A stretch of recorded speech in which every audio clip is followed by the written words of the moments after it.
All right, here we go. We are going to go into Tinkercad and we are going to create a little keychain. So let's start by typing in Tinkercad. Hopefully this will come right up for you. And we are going to log in. Okay. To do that, again, don't hit sign up. Choose login. You're going to choose personal accounts if you're not logged in already. Choose sign in with Google.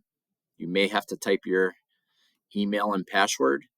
And then you should be in. Now, my designs are right here. My dashboard here is going to look a little different from yours. But as you start doing these designs, you'll start building more and more as well. Okay, and you may see some here from 7th grade. So let's get started. So start by clicking on Create and 3D Design. And the first thing that's going to come up here is our blank work plane. Mine says funky snicket. Yours will say some other random nonsense word. We're going to change that right away. This is a habit we need to get into. So in order for us to have these organized, I want you to click on it, type your last name. So for me, it's Black, comma, space, then your first name, okay, space, hyphen, space, and we're going to type in EE. Oop, I messed up there. Try that again. EE keychain. And then simply click outside the box. Okay. So this is important because when you turn this in, it'll have your last name first. It'll keep it organized for me. So make sure you have it this way: last name, comma, first name, space, hyphen, space, EE, capital, and then keychain. All right. So let's get started. Okay. First thing, make sure your snap grid is set to 1 millimeters. If it's not, click on settings. You may have to change it to millimeters in case yours is set to inches, but otherwise, if it is, you're good to go. Okay, we are going to start with a rectangular box. Just drag it over and plop it anywhere on the work plane there. Okay, now we want to resize the box. All right. So let's click on the corner, the bottom corner. If you have to zoom in to help you see it better, that's fine. Click on the corner and let's make the front to back length, let's make that 30. And then click down here and make the side to side length, we'll make that 80. Okay. And then click outside and there you go. All right. So we have the length and the depth that we want, but we want to change the height now. So this can be a little confusing for people. So sometimes it helps to just change the view. And by the way, if you're not sure how I'm doing this, I'm just right clicking and holding. That allows me to orbit. If you want to pan side to side, you hold the shift key, then right click and hold, and now you can go side to side. Just a little navigation. All right, so I'm going to click on this box here. That's our height adjustment. And I'm going to change that to 4 millimeters. Enter. Okay. And that is our basic rectangular part of the keychain. Okay. So if you want to zoom in and out, use your scroll wheel. Hopefully you figured that out by now. And we're going to add a little circular area over here. So I'm going to take this and I'm going to drag it. I'm not going to put it on top of the red box yet. I'm going to just leave it over here on the blue plane because I want to size it first. Now, if you remember, front to back is 30 millimeters. So go ahead and click on this corner here and type in 30. And then you can hit tab or you can just click in the box, hit 30 and then enter. All right, so now we've got the same exact size in terms of diameter. So while it's selected, I like to use, you can drag it with your mouse, but I like to use the arrows. It's a little more precise. So I chose the up arrow and then I'm choosing the right arrow and I'm waiting until this little center box is about right on that edge. So I would say right there is perfect. The other thing I want to change is on my cylinder. I want to change, see how there's like flat edges to this? That's because there's only 20 sides to the whole circle. So I'm going to slide that all the way up to 64. It looks like more of a regular circle that way. Okay. Then I'm going to click on this middle one. If you can't see it well, you're going to click right there. And hopefully you guessed we're going to change this to 4. Pause the video if you need to in order to catch up, and then hit enter. Okay, so you can see how this is kind of blended in, a little bit of red, a little bit of orange. That means it's the same height, which is what we want. Okay, so before I go any further, I want to group this into one big shape. Okay, so I'm going to draw a rectangle around it. Okay, if you're ever lost and you're not sure how to do that, you can click on the red part, hold the shift key, click on the orange part. It does the exact same thing. Now that they're both selected, you can see that now my group is there. If I don't have them selected, my group is grayed out. So select them, group them, and now they've become exactly one piece. Okay, I want to have an inset on this, or can be also called an offset, but we're moving an exact shape of this inward. So in order to do this, the easiest way to get the exact shape is click on the first of all, make sure it's selected like I have it. Click on the duplicate key, and you'll notice it doesn't look like anything's happened. But if I pull it up, you can see it made a copy of everything. All right. So I'm going to undo that so that it's sitting on top of it. So while I have it selected, I'm going to choose whole. Okay. You can tell I've got a kind of a partially whole one and I've got a partially solid one kind of mixed together in there. And that's what I want. So the first thing I'm going to do is change the size of the hole. Okay. I still have the hole selected. I'm going to click on the corner and I'm going to be kind of precise here. I'm going to change this to 24. You'll see why in a second. I want it to be an even number so that I can use my arrow keys to move this and center it. So change that to 24 and then change this one to 89. So I made it 6 millimeters smaller on each dimension. Okay. And then click outside or hit enter. Now I want to center that. So while it's still selected, I'm going to go ahead and hit my down arrow 1, 2, 3 times and my right arrow 1, 2, 3 times. Okay. Now it's like perfectly centered. Again, it's still selected. So I'm going to take my up and down tool here, the little cone, and I'm going to pull it up 2. Okay. So you can either drag it till it hits 2 or pull it up a little bit and type in 2, enter. And now what that's done is it's left the bottom solid and it's moved the hole up 2 millimeters. So now when I select both of them, I can group them and you can see it's cut out a little section in there, all right, which is perfect. It's what I want. All right, so let's put a little keychain hole here, and I'm going to put it just on this side of the rim here. That's going to make this really strong. So I'm going to go right to the hole tool, okay, and I'm going to place it on the work plane instead of on top.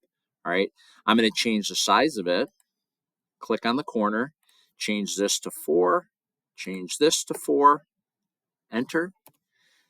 All right, and then I'm going to just simply use my arrow tools, my right and down tool, and I'm going to get it. Let me zoom in here. I want to get it so it's right on the edge there and basically centered. So if I look at it, that's centered. That's pretty good. But I want it right about there so that it's giving it lots of strength. Okay. And again, you've probably figured out if you look at the bottom, you can see that it does stick all the way through. And now if I select both of them and group them, it cuts a little hole in the edge. Okay, that's where the key ring is going to go through. Make sure it's right there on the edge of your rim, because if you don't and it's inside, when you put the ring on there, it's not going to work very well. It's going to be using up most of the diameter. So make sure it's close to the edge like that. Okay, so I'm going to recenter by panning over. And again, I pan over by holding the shift key down and then simply drag with my right button on my mouse. Okay. So let's put some text on this. All right. I'm going to go ahead and drag the text onto the surface this time. Now you can put it on the blue part, but I want to have it right there on the surface.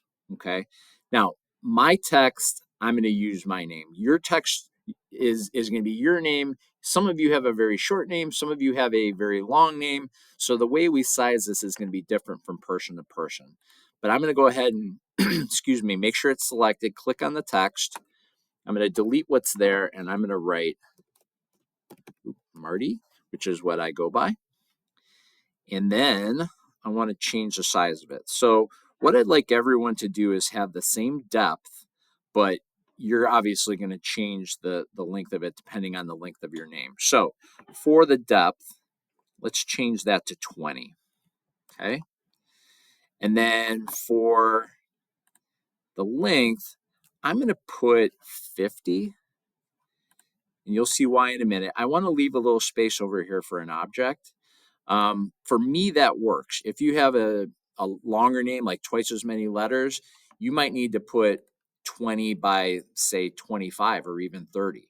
Okay, so it kind of depends. Play around with it, but your height, your front to back depth should be 20 millimeters. Okay, then I'm simply going to use my arrows until it gets to about where I want it. And I'm going to look at it from different views. I'm holding down my right button. You can see I do want it moved over a little bit. Up here, I've got a little gap in front of my M, and I've got a little gap under my Y. That works. I'm not blocking my hole. That's good. So I like where that's at. And again, you want to leave a little spot over here for a drawing. So let's do this. I'm going to change the height of this, and I'm going to change this to 2 millimeters. And the reason I want that is because I want it even with the top, just like that. Okay. And there we go. Now, believe it or not, this is still not grouped. And just for safety's sake, I'm going to select both of them, group them. That way, now when I drag it, the whole thing stays together. So really, the last thing to do here is to make a little object. And because we're going to try to 3D print these, I'm not going to use pre-made objects. When you get into objects like trees and things like that, we want an environmental keychain. And I get the idea of having a tree, but if you have a tree, if you know anything about 3D printing, anything that's narrow on the bottom and large on the top is going to be a mess when it goes to 3D print. It's a long story, but we want something kind of flat here. So what I'm going to have you do is make sure you're on basic shapes. Let's go to the scribble tool. Actually, before I do that, I'm going to find a picture that I like. I think I want to do a maple leaf, or I'm going to try to. Okay. I'm going to try to make that view right there. So I'm going to kind of put that in my head. I don't know if I like that, actually. I'm going to look for a different maple leaf. Oh, there we go. Red maple leaf. That's what I'm looking for. I'm going to try to do that with the scribble tool. So let me move this over to the side because I want to be able to look at it. Okay. And then I'm going to go ahead and drag this over so I get a little more space. If you use a desktop, this will be a lot easier because you'll have a lot more room to work than I do here. But this is perfect. I can see what I'm doing and I can still see my object. So basic shapes, click on the scribble tool, and we are going to place it right on top here. Okay. And just click. Now it wants you to simply draw whatever it is that you want to make. So I'm going to do my best to draw this. I'm not a great artist, but hopefully, and every time I get something right, I'm going to unclick and start a new line. That way, if I mess anything up, I don't have to start from scratch. It doesn't look great, but it's not bad either. And you can do what you want. Some people might do a tree, maybe the shape of a mountain, kind of whatever you want. And some of you, I'm sure, are great at this. I'm not doing terrible, but I'm not doing great either. Let me move this up a little bit. And I guess I can't. All right. I'm going to make my stem. And then make this. So you can skip through this if you're doing something else. Basically, draw your shape.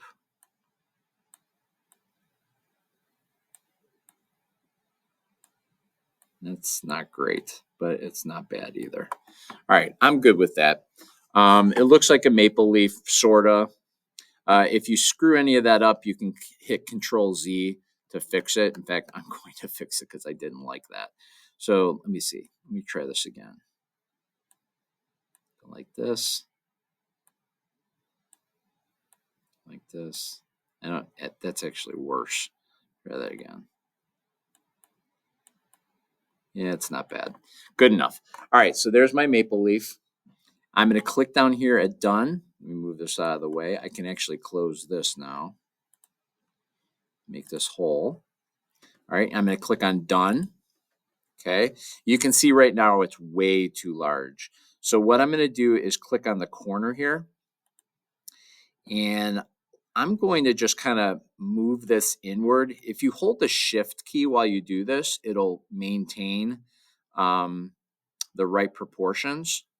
All right, and then I'm going to drag it into place. I'm going to have to view this. I'm actually going to make mine longer looking. That's the nice thing about this is you can do the proportion that you like. And again, this is too big, so I'm going to hold down shift, make it a little bit smaller, use my arrow keys to get it in position. Let's see how that looks. That's not bad. Now, obviously, it's way too tall. I wouldn't want to print that like that. So what I'm going to do is click on it, click on this middle box here, and change that to 2. Oop, try that again. Change it to 2. And there you go. Now, it doesn't really matter if I go to print this, if this is too if it's different colors, 2 different colors. But when it prints, it's going to print in one color. So just keep that in mind. So whatever shape you do, get it set the right way. Make sure there's a little gap above and below and to the sides. And just so you know what this is going to look like when you print, I'm going to select the whole thing. I'm going to group them. And there you go. You can see I've made my environmental keychain. I love maple trees, so maple leaves are pretty cool. I also love Canada. So this works for me. I've got a hole ready to go. It's right on the edge. My name is here. It's spelled right. I've named it the proper thing. And now I'm going to simply go and click on the Tinkercad. Actually, before I do that, I need to export this. I almost forgot. If we're 3D printing this, you need to click on export. And right there, it says for 3D print, choose the STL file. If you choose the wrong file, it won't work and it won't get printed. So choose STL. And you can see down here, if you saw it real quick, it downloaded it. So now that's in my download folder. If you're on a desktop, that'll be in your download folder. If you're on a Chromebook, I believe you'll find it under recent documents. But either way, go to your email, email it to me, Martin Black, and make sure that you attach that STL file. You can find it under recent for Chromebooks, and you can find it under downloads for desktops, which is probably what most of you are doing this on. And then we will try to get this 3D printed. All right. So once I'm done here, I'm going to go ahead and click on my Tinkercad logo. That'll take me back to my dashboard. Always do this so you don't lose your work. And you can see it's right there. So it's safe to close all this. So have some fun with this. Get a nice keychain made. Make sure you use those outside dimensions so that these are all the same thing. Pause and go back in the video if you need to. And we'll try to get these 3D printed. Hope that helps, guys.